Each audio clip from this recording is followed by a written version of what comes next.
So today I'm going to be presenting my presentation on industry in Ireland. So the table of contents here, firstly I'll be talking about broadcast and regulation bodies.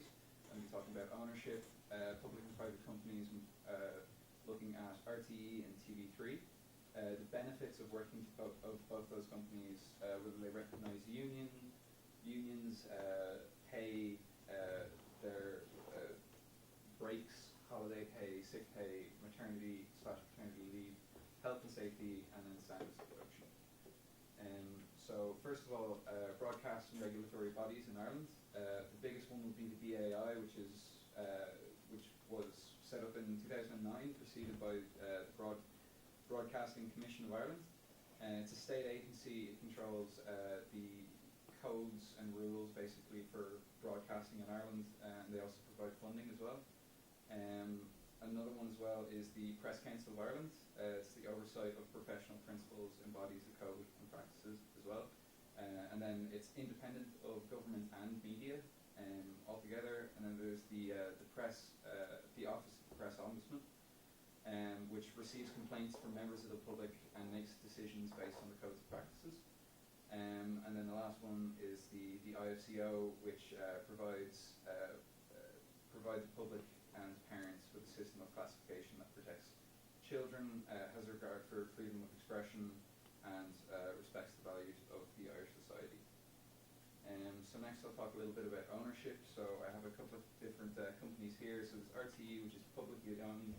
It's a statutory body. It's owned by the government, and it's run by the Minister of Communications, Climate Action and Environment, Dennis Naughton. Then TG Cahir, which is Television Gaeilge. It's publicly owned, and it's run by the chairman of which is Peter Quinn. And then the Irish Film Board is also publicly owned, and the acting chair is Dr.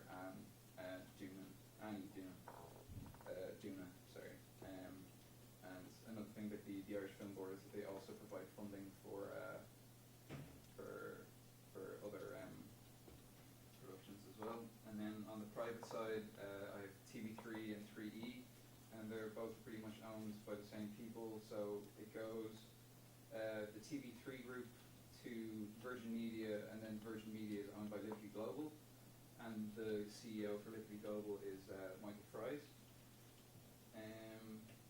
So the two I have two companies here. The private, which would be TV3, and then the publicly owned is RTE. So the benefits for working for RTE are their childcare facilities, salary protection scheme, defined contribution pension scheme, which we'll talk about later as well, availability of membership to the RTE Sports and Social Club, educational support, and enhanced annual leave benefit. And then looking on the TV3 website, they don't post up their benefits anywhere, but looking at the reviews on Glassdoor, there's a subsidised canteen, and they allow people to work in different departments as well, across different departments.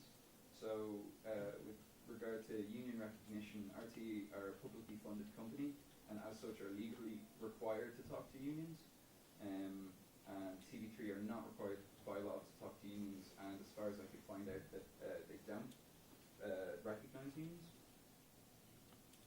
In terms of pay, both of them have to abide by the National Minimum Wage Act, which means it's $9.15 an hour is for an educated work person, but then it goes down. It varies depending on things like a person's age or something like that. And then TV3 or RTE, your payments is based on your length of employment. So the longer you're with them, generally the more you'll get paid. And with TV3, it's based on your contract. You can work over the average 48 hours. And just having a quick look on Glassdoor as well, a producer can earn between 39,000 and 42,000 a year.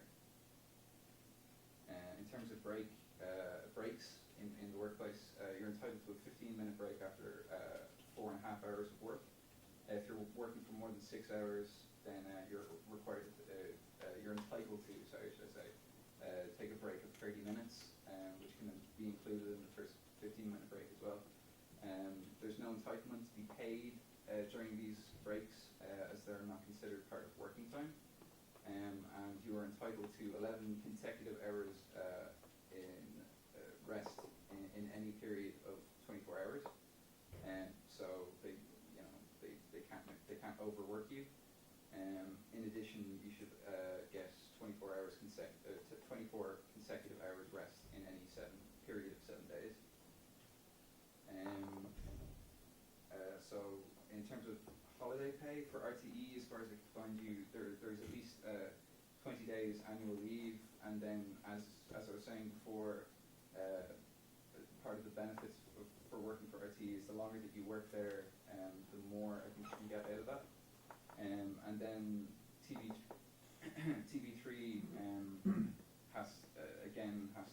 they both have to work under the Time Act of 1997, so which states that an employee who's worked at least 1,365 hours is entitled to a maximum of 4 weeks annual leave, and an employee who's worked at least 117 hours in the calendar month is entitled to a third of his or her hours as holiday, subject to a maximum of 4 weeks. And then an employee who's worked less than that in a calendar month is entitled to 8% of their working hours.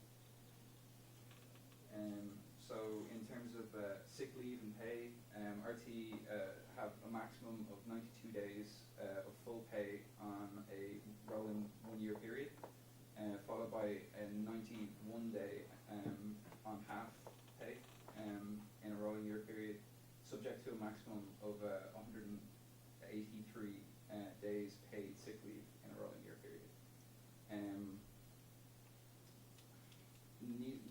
Neither public or private are entitled to sick pay if they're injured as well, just to throw that in there as well. And TV3 have no obligation to pay for sick leave, but the people can apply for illness benefit is another option, but it's only granted if the worker in question has made at least 104 weeks worth of PRSI contributions since you first started. So then maternity and paternity leave. You're entitled to 26 paid leave, with 16 weeks unpaid leave, and then for paternity leave, it's 2 weeks for any child who's born or adopted within 6 months of the child's birth or adoption. And then pension, RTE, part of your pension is put away with your pay. It's defined contribution, so you know how much you get paid, you just don't know how much you'll get out of your pension. And then TV3 will leave you to do your own pension. And then health and safety, both public and private sectors are required to follow Health and Safety Welfare at Work Regulations Act 2007. And then depending on where you work, these regulations may not be enforced if the glass door reviews or anything to go by. And then just very quickly, standards of production, the public sector generally have less money to spend on productions as they're government funded and get most of their money from TV license and funding. And then in the private sector generally have more money to spend on productions, and they don't always have to adhere to all of the rules that the IFCO regulate, and that's it.